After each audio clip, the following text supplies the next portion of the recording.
kattalarga joy bersang, seni ham hurmat qilishadi. Ha, bu kichiklikning odobi. Yolg'on so'z keltirgan bola ishonchni yo'qotadi. Shuning uchun har doim rost gapirish kerak. Toza kiyim odobning belgisi. Toza bola hammani quvontiradi. O'qituvchiga hurmat ilmga hurmatdir. Ha, ustozni hurmat qilgan bilimga yetadi. Har kuni rahmat degan bola odobli bo'ladi. Men bugun 3 marta rahmat dedim.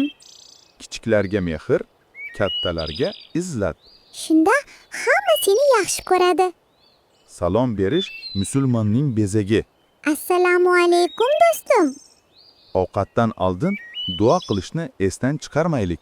Ha, duo qilgan bola har doim baraka topadi. Qo'pol gap odobsizlikdir. Yumshoq so'z esa do'stlik keltiradi. Har ishda sabrli bola yutadi.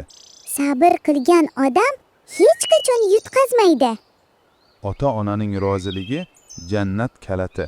Men har kuni onamni xursand qilaman. Kitobni hurmat qil. U sening do'sting. Kitob bilan o'tirgan bola hech zerikmaydi. Qo'ling bilan bergan narsa mehrdir. Men bugun do'stimga olma berdim. Har kuni bir yaxshilik qilaylik. Hatto kichkina yordam ham savob.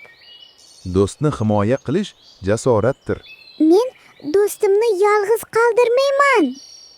Ozgina yordam ham katta savob bo'ladi. Men buvimga suv olib berdim. Gapni bo'lmaslik hurmatning belgisi.